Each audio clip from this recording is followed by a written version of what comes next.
जय जगन्नाथ सांग माने भाई आसला चालू कम सार जड़े फोन करते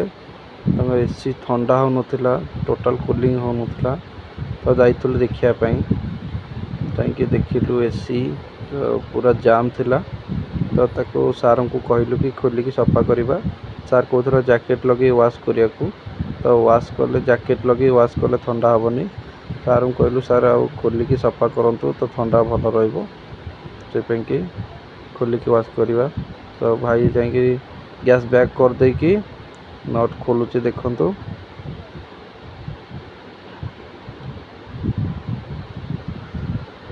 देखो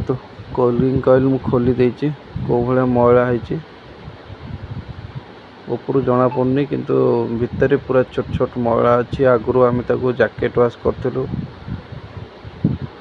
मिनिमम 4-5 मास तले जैकेट वाश करूँ तथापि मली देखो पछपट कॉइल में मली हो देखुन आगपटे जना पड़ा पछपट कॉइल केमती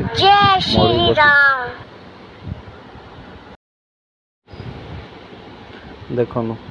एटा बेस थिला बेस रे एमती मैला थिला हल्का मुल्का मैला थिला तो पानी भी टिके टिके पड़ूला दीदी कहले बेस रे भी टिके से ड्रेन लाइन मैला हो जाता ब्लोअर देखो ब्लोअर को भाया जाम थिला तो चिपकी पूरा मली पूरा बसी जाता तो एयर टोटाल बाहर नाला तो सफा कर पूरा खोलिकी सफा कर ब्लोअरटा पूरा मैला हो जाता भाई मोर सर्फ रे सब प्लास्टिक आइटम जी सब सर्फ लगे सब धोईदेला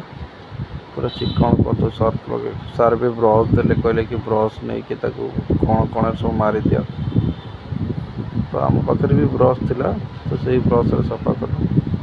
देखो तो कूलिंग कॉइल केमती मली बाहर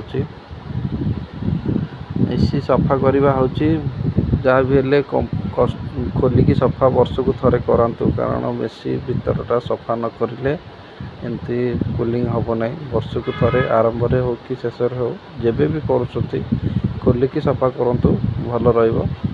रैकेट सफा करूँ किसी असुविधा ना जैकेट सफा करने समय भी मली रोचे भितर खोलिकी सफा करूँ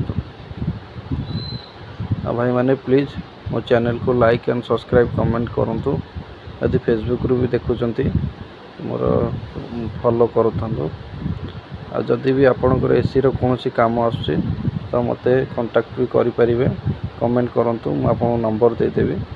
देखु सब सफासफी हो गला भीतर फिटिंग भी हो गला एबे ठंडा भी बढ़िया आसला दीदी भी कहले बढ़िया ठंडा आसुचे